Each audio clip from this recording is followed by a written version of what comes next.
Caríssimos irmãos, que a paz do nosso Senhor Jesus Cristo esteja com todos nós, agora e sempre. É um prazer, mais uma vez, estarmos aqui, procurando trazer reflexões que possamos abordar a questão do nosso processo de evolução. E diante do processo de evolução, tem uma temática do Espiritismo que nos coloca diante do quê? Diante da reforma íntima. E o que seria essa reforma íntima diante de cada um da gente?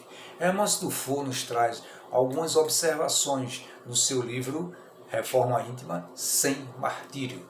Componentes para uma reforma íntima, isto é, para uma autotransformação. Essa autotransformação passa pelo seguinte princípio. O primeiro princípio da autotransformação se chama observação de si mesmo. Você, eu, nós, devemos nos observar. Em que sentido essa observação? No nosso mundo subjetivo, conhecimento de nossas emoções, conhecer um pouco nossas emoções. Quais são as nossas emoções que nos levam a determinadas ações e atitudes, os quais de comportamento e pensamentos, como também ações e atitudes que levam a todo esse contexto. Dentro desse contexto, um dos primeiros contextos que se chama é julgamento. Nós sempre estamos julgando tudo. E nesse julgamento, nós temos que ter uma autoavaliação. E essa autoavaliação passa por um processo que chama-se constantemente. Isto é, sempre nós temos que nos autoavaliarmos. Por que autoavaliarmos? Porque dia a dia, diante de nossas ações, diante das nossas atitudes, diante do nosso comportamento, nós temos que estar avaliando cada passo, cada pensamento, se é concernente ao nosso processo de evolução. Queremos avaliar o próximo sem nos servirmos com aquilo que nos compete. Ora, o que é que compete a você? O que é que compete a mim? Diante do que nos compete, nós estamos sempre avaliando, isto é, avaliando o próximo sem primeiro nos avaliar diante daquilo que compete a cada um da gente. Observemos as nossas ações e atitudes se não são assim. Então nós muitas vezes esquecemos de nós e vamos dar ênfase ao outro, quando deveria ser o contrário. Trabalharmos a cada um da gente, esquecendo um pouquinho do outro, cada um diante das suas ações. Uma das colocações que ela nos coloca para que nós possamos realmente alavancar no primeiro passo disso aí, ou melhor dizendo, no segundo passo, é renunciar. Renúncia. A renúncia não se encontra contida naquele que ficou lá no passado. Renunciar a ações e atitudes que ficaram no passado, não. Isto significa o quê? Trabalhar as ações e atitudes que estão agora, no presente, projetando-se para o futuro. Diante dessa renúncia, nós temos que mudança íntima. Primeiro passo, mudar intimamente. O que é que eu devo fazer para mudar intimamente? Exigir uma seletividade das nossas ações sociais. Aí nós começamos a verter por esses caminhos, nos ambientes de costumes, isso é, ambientes e costumes. O ambiente em que nós nos frequentamos socialmente e os nossos costumes. Quais os nossos costumes que sempre nós estamos repetindo ações, repetindo pensamentos e repetindo atitudes, cujo repetições não estão nos levando a nada, não estamos nos levando a um progresso, a uma evolução espiritual. A renúncia deve ser ampliada para o terreno das opiniões pessoais e valores institucionais, para os quais o orgulho nos ilude. Ora, vivemos num mundo material. E o que é que nos faz errar tanto? Como o próprio Evangelho nos coloca, o orgulho é a chaga da humanidade. Qual é a chaga que nós estamos trabalhando no nosso dia a dia, através dos nossos pensamentos, através das nossas ações, das nossas atitudes? Como é que estou me colocando diante de tudo isso? Temos que trabalhar renunciando à premissa de cada ação errada, de cada atitude equivocada. Aceitação das sombras é uma outra prerrogativa, terceira prerrogativa. Sem esta aceitação da nossa realidade presente, podemos instaurar um regime de cobranças injustas. Olha lá, nós estamos muitas vezes nos cobrando injustamente por aquilo que nós não conseguimos alavancar. Mas essas sombras que nos acompanham, embora existam as sombras de modos, caráteres espirituais, mas as sombras dos nossos erros e nossos defeitos. que já vem nos acompanhando em processos reencarnatórios através de muitos e muitos processos reencarnatórios. E nós hoje, em pleno século XXI, estamos repetindo padrões os quais ficaram linkados lá atrás, quando temos encontrando dificuldade de trabalhar estas sombras que nos acompanham diante de nossas prerrogativas e diante daquilo que nós estamos fazendo com os nossos pensamentos. O que é que nós estamos pensando?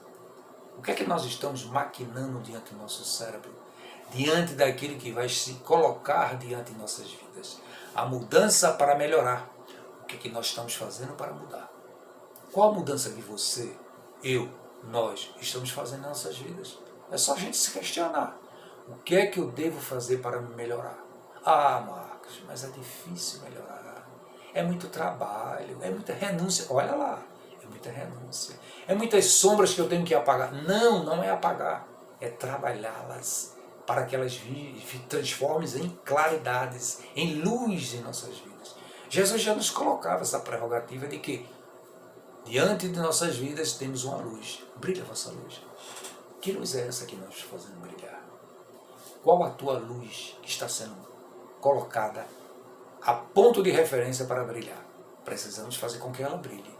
O que fomos, mas dar nova direção. Novos direcionamentos em nossas vidas. Aproveitando a tudo que conquistamos. Se conquistamos a determinadas conquistas que nós temos na nossa vida, seja emocional, seja pessoal, seja de caráter material, mas vamos valorizá-la, sem ultrapassar, sem utilizar o egoísmo diante dos outros, sem colocarmos como orgulho e vaidade. Aí nós estaremos trabalhando para a nossa melhora. Outra questão, quarta questão, seria uma questão que nós colocamos muitas vezes em nossas vidas, que talvez seja um ponto crucial: auto-perdão. Quantas pessoas se encontram doentes por uma falta de um auto-perdão e do perdão, propriamente dita. Aceitação para ser pleno precisa do perdão. E é esse perdão que nós temos que nos colocar diante da gente. Perdoar. Jesus já dizia: perdoai teu irmão 7 vezes seja necessário. Infinitas vezes o perdão. E recomeço, quando nós nos perdoamos e quando nós perdoamos alguém, estamos dando os primeiros passos para recomeçar uma reconciliação, reestruturando a nossa vida. O recomeço é a palavra de ordem nos serviços de transformação pessoal. Queremos transformar pessoalmente, mas sem perdão, sem nos mover com a ação do remorso, sem um recomeço. Recomeçar é auto se conhecer e dizermos: realmente eu errei. Então vamos partir de onde cometemos o erro, do zero. Aperfeiçoando. Se eu não posso mudar o passado, mas eu posso mudar o presente para o futuro. Segundo Chico. Então, cumplicidade com a decisão de crescer. Eu quero ser cúmplice com aquilo que eu quero fazer para o meu crescimento. A partir do momento que eu estou fazendo isso para o meu crescimento, eu estou colocando-me apto, eu estou renunciando, eu estou me perdoando, eu estou atrelando a mim o auto-perdão, o reconhecimento e o entendimento, para que eu possa ser o objeto da renovação espiritual gradativa. Porque não vamos atingir esse patamar de uma hora para outra. O homem não se transforma de erros para virtudes automaticamente. Não, ele vai paulatinamente trabalhando o seu lado espiritual, trabalhando o seu lado material, gradativamente. Exige devoção. Para isso, você, eu, nós temos que ser devoto, não devoto de algo, de alguma coisa, mas devoto das nossas vontades, das nossas ações, das nossas atitudes, de querer mudanças. E essas mudanças, somente assumindo com muita seriedade, é que encontraremos desafios e levaremos avante. São desafios, você tem que ultrapassar barreiras, e na hora que a gente começa ultrapassando determinadas barreiras, nós nos sentimos fortalecidos para mudanças, para novas barreiras, ultrapassarmos estas barreiras em nossas vidas. Imprescindível é a atitude do comprometimento. Sem essa atitude do comprometimento para as nossas ações, nós vamos ver que nós vamos ficando à deriva. Vejam bem, pessoas que dizem assim: eu quero emagrecer, aí começa fazendo exercício, esse exercício de repente faz a primeira, a segunda, a terceira, 1 mês, 2 meses, aí começa a cair no descrédito. volta tudo novamente. É a mesma coisa nós. Diante dos nossos erros, trabalhar os nossos erros transformando em virtudes, não é simplesmente transformar o homem velho num homem novo. Não. É essa transformação ela não existe. Ela não existe essa transformação. O que existe é transformarmos as nossas ações e atitudes em novas ações e atitudes ponderadas, trabalhando atitudes com o nosso comprometimento para avançarmos na prerrogativa de nossa vida. Somos egressos de experiências frustradas. Queremos experiências novas. Queremos dissolver as experiências frustradas e fazer com que elas sejam novas. É como Paulo nos diz, o amor arrasta a multidão de pecados. Se ele arrasta a multidão de pecados, ora, quantos pecados nós vamos trabalhar com o amor? Mas é preciso trabalharmos com o amor para dissolver as transformações do pecado em atitudes boas e atitudes de virtudes. E para isso é preciso que Jesus já nos coloca vigiar e orar. E Amos do Fogo nos coloca vigília. Nós temos que estar nos vigiando. Pensamentos, atitudes, ações. Olha o que Santo Agostinho nos coloca. Na questão 919, ele nos diz o que? Quando eu vivia na terra, antes de dormir, eu colocar a cabecinha no meu travesseiro, eu fazia uma análise do nosso dia a dia. Do que foi que eu fiz, se magoei, se feri, se disse algo contra alguém, para que no outro dia eu possa me reportar a essas pessoas e me recuperar. Isto é, recuperar no sentido de me perdoar. Primeiro eu estou me perdoando para que eu possa pedir o perdão ao outro. É a reconciliação que temos que fazer. Com isso, nós temos que fazer o quê? Cultivar novos hábitos. Higiene de pensamentos, higiene mental, meditação do conhecimento de si, nutrição mental, digna de boas leituras, conversas diversas e ações sociais. Porque dentro de casa, no isolamento social, nós não crescemos. Nós só crescemos com o outro. E é no embate com o outro que nós vamos vendo muitas vezes quantos defeitos o outro tem que se parece com o meu. E aí muitas vezes a gente tem vergonha disso. E a gente começa a nos trabalhar. Isso é uma ação. A outra ação magnífica para a nossa reforma íntima, dentro desse aspecto de reconhecimento, é a oração. A oração é a terapia da mente. Se diz a frase, mente desocupada é oficina dos maus pensamentos, das más ações e das más atitudes. Então, a terapia da mente, sem oração dificilmente reconhecemos os germes divinos do bem que constituem as correntes das energias superiores da vida. Só com oração é que a gente começa a cair em terra, cair em si e dizer muitas vezes, poxa, estou pisando no chão, estou me encontrando ou me reencontrando. É esse religar do ser para o Criador, fazendo com que haja essa ponte, e essa ponte de ligação entre o meu eu interior com o eu superior, que é Deus, não lá em cima, mas dentro de nós próprios, porque conhecemos Deus e analisamos a sua bondade dentro das nossas ações e atitudes. Então tudo isso está onde? Fora de nós? Não, está dentro da gente. E uma outra, o trabalho. Sem o trabalho, o homem não se dignifica. Os sábios guias espirituais asseveram que toda ocupação útil é trabalho. E é verdade. Talvez seja por isso que nós achamos tanta dificuldade de nos moldarmos diante dessa reforma. E essa reforma que nos traz diante do trabalho é uma palavra que chama-se tolerância. A tolerância começa em mim, começa em você, começa em nós. Então toda evolução é concretizada na tolerância. Se você não tolera o outro, como é que é? Se você não tolera o outro nas suas ações, nas suas atitudes, nós não evoluímos. E hoje o planeta, de um modo geral, se encontra intolerante. Intolerante na cor, intolerante na sexualidade, intolerante nas condições políticas que o mundo hoje se encontra circundado. E nós achamos que o outro, nunca achamos que somos nós o intolerante. Já observaram?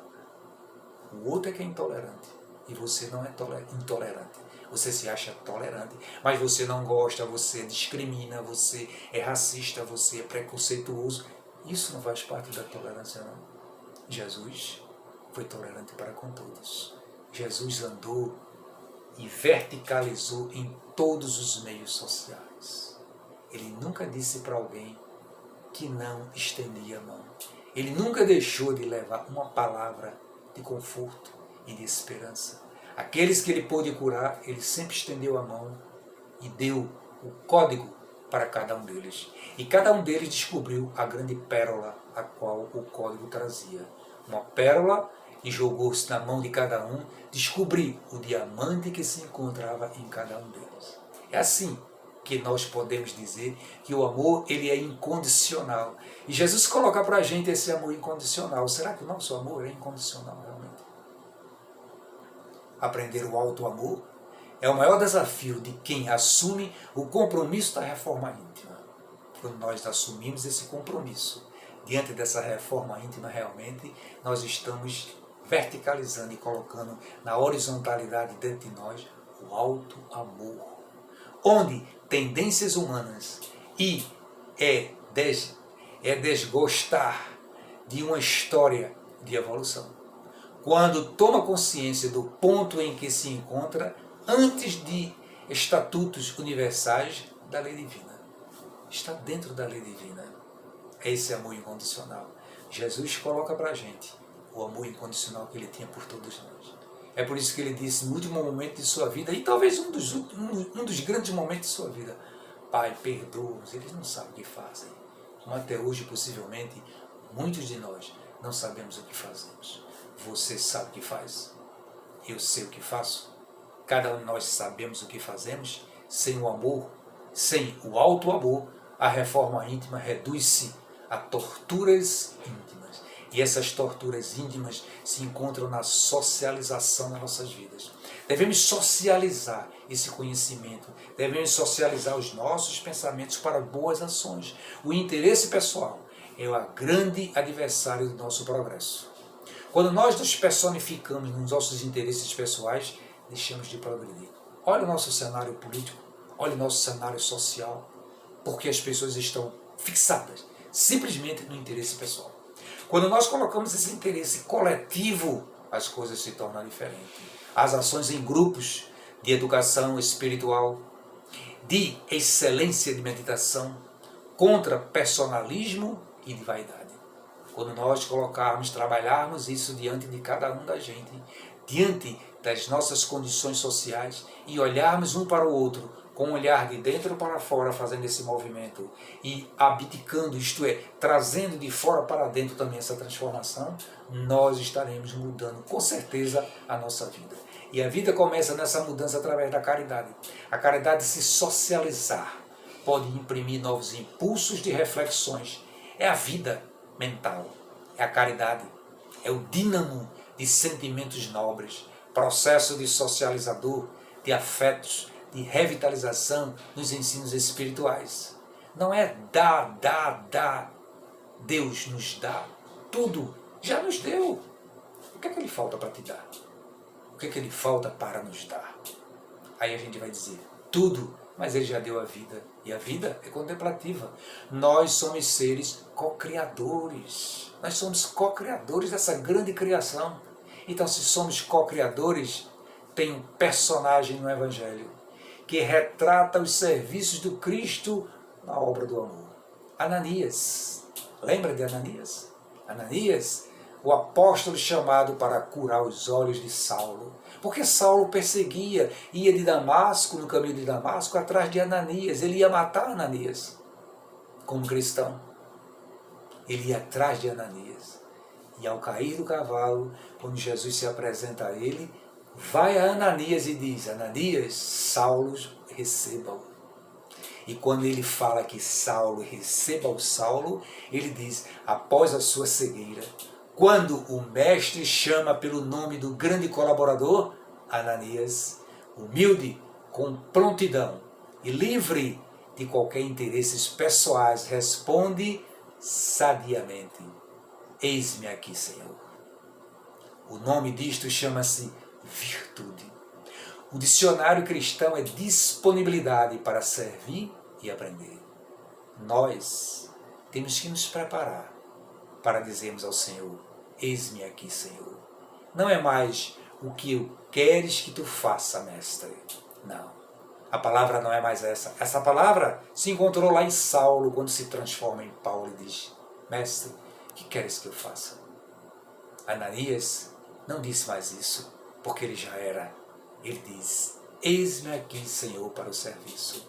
E quando é que nós vamos dizer para cada um da gente, eis-me aqui, Senhor, para trabalhar a nossa persona, para trabalhar a nossa personalidade, para trabalhar os nossos pensamentos de ervas daninhas, para que possamos realmente trabalharmos, ressignificarmos e irmos de encontro a essa grande reforma íntima que se chama reforma de amor, reforma de condição de evolução, para que nós possamos dizer, Senhor, eis-me aqui.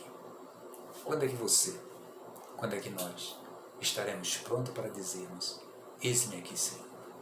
Então, caríssimos irmãos, que Jesus nos abençoe, que Jesus nos dê força, continue nos fortalecendo diante disso tudo que nós estamos passando, para que nós possamos, cada vez que abrirmos os olhos pela manhã, cantarmos o hino de significação de amor e bondade.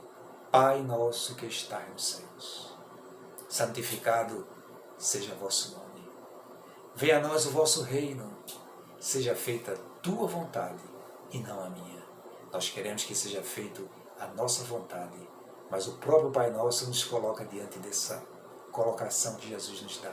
Seja feita a tua vontade, e sendo feita a tua vontade, nós possamos dizer, eis-me aqui, Senhor, para o serviço de mudança, de pensamentos, de atitude e de ações.